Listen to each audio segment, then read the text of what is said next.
नमस्कार मित्रों, हमारे पुरानी पीढ़ी के लोग अपने जीवन काल में 100 दीपावली देख पाते थे, अर्थात 100 साल का जीवन वह जी लेते थे।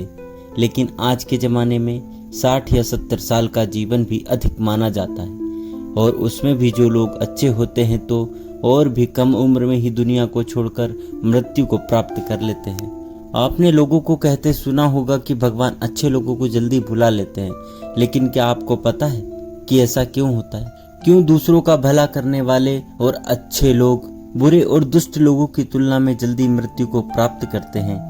आपने लोगों को यह भी कहते सुना होगा कि इस भले इंसान को इतनी जल्दी मौत क्यों आ गई और वह दुष्ट पापी अभी तक मरता क्यों नहीं? इसका कोई कारण है। इसके बारे में बताया गया है। आज हम इन्हीं आधारों के माध्यम से इस प्रश्न का उत्तर ढूंढने की कोशिश करेंगे। उससे पहले आप इस वीडियो को अपने दोस्तों को जरूर शेयर करें, क्योंकि ज्ञान और खुशियां बांटने से ही बढ़ती हैं। तो चलिए वीडियो को शुरू करते हैं। ज्योतिषी ध्रुव मृत्यु गीता में भगवान कहते हैं कि जिस व्यक्ति ने जन्म लिया है उसकी मृत्यु अवश्य ही होगी, और हमारे सनातन धर्म में माना जाता है कि किसी व्यक्ति के जन्म से पहले ही यह तय हो जाता है उसका जन्म कहाँ होगा, उसके माता पिता कौन होंगे, उसका विवाह किसके साथ होगा, यहाँ तक कि यह भी तय हो जाता है कि उसकी मृत्यु कहाँ और कब होगी। सभी धर्म में मृत्यु को एक अटल सत्य माना गया है, और जिसने जन्म लिया उसे एक ना एक दिन मरना ही पड़ता है। किसी का भी जीवन या मृत्यु भगवान के ही हाथों में है। आपने सुना होगा कि जितनी चाबी भरी राम ने उतना चले खिलौना। हम वो खिलौना है जिसकी चाबी भगवान के हाथों में होती है, और सभी चीज उनकी ही इच्छा से होती है। हिंदू धर्म में मान्यता है कि भगवान हर अच्छे मनुष्य को किसी न किसी उद्देश्य के साथ ही इस मृत्यु लोक में भेजते हैं। जब वह उद्देश्य को पूरा कर जाते हैं तब भगवान उन्हें वापस बुला लेते हैं। अर्थात अच्छे लोगों की मृत्यु भी उनके अच्छे कर्मों पर ही निर्भर करती है।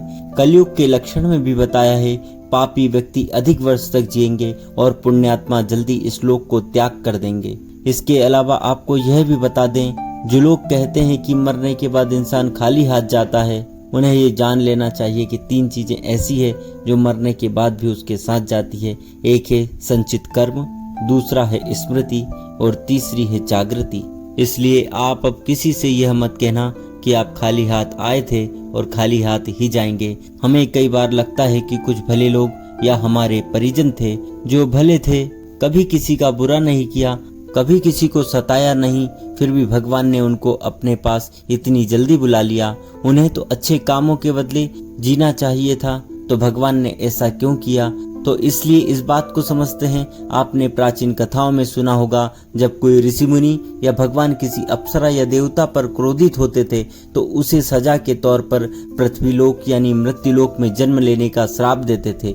यह मृत्युलोक दूसरे लोकों की तुलना में ऐसी भयानक और दुखदायक जगह है। यहाँ पर सजा के तौर पर देवताओं और अप्सराओं को भेजा जाता था, और सजा मिलने पर वो देवता और अप्सरा गिड़गिड़ाते थे कि हे प्रभु, हमसे गलती हो गई, हमें माफ करें और हमारी सजा को कम करें। यह मृत्युलोक समस्त ब्रह्मांड में ना तो अच्छी जगह है और ना ही बुरी जगह। आप इसे कर्म भूमि भी कह सकते हैं, और कर्मों के हिसाब से ही आपकी आगे की यात्रा तय होती है।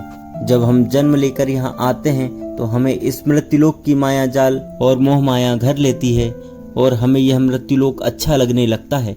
हमें इस मृत्युलोक और यहाँ रहने वाले लोगों से मोह हो जाता है। हम इस मृत्युलोक को छोड़कर नहीं जाना चाहते, और कोई हमारा साथी इस लोक को छोड़कर चला जाता है तो हमें बहुत दुख प्राप्त होता है। जब किसी इंसान की मौत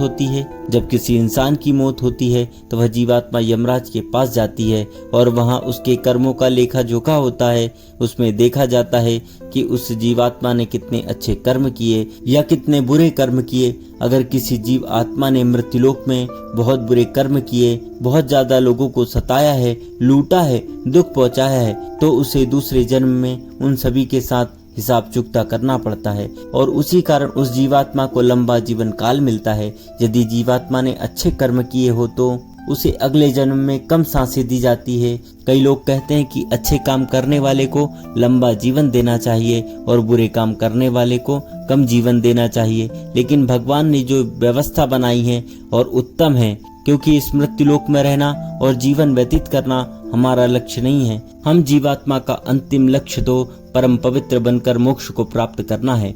और परमेश्वर का सानिध्य प्राप्त करना है। हर एक जन्म के साथ हमें अवसर मिलता है कि हम अपनी चेतना के स्तर को अच्छे कार्य करके ऊपर उठाएं, क्योंकि हम बुरे कार्य करेंगे तो हमारी चेतना का स्तर नीचे जाता है और हमें हजारों तो कई बार करोड़ों सालों तक इस मृत्युलोक में दुखों को झेलना पड़ता है। कहा जाता है कि एक जीवात्मा को 84 लाख बार इस संसार सागर के चक्कर काटने पड़ते हैं, तब जाकर उसे मोक्ष मिलता है। लेकिन जो जीवात्मा अच्छे हैं और भले कार्य करते हैं, वह जीवात्मा जल्द से जल्द शुद्धता को प्राप्त कर लेते हैं और कुछ ही जन्म के बाद मोक्ष भी प्राप्त करते हैं। इसलिए परमात्मा उनका जीवन काल कम रखता है, ताकि वह जीवात्मा इस मृत्युलोक के दुख को कम सहन करे और परम धाम में जाकर परम शांति और परम आनंद को प्राप्त करे। जिस जीवात्मा ने मृत्युलोक में बुरे कार्य किए हैं, उसे इस मृत्युलोक की आत्माओं को ज्यादा देर तक सहन करना पड़ता है।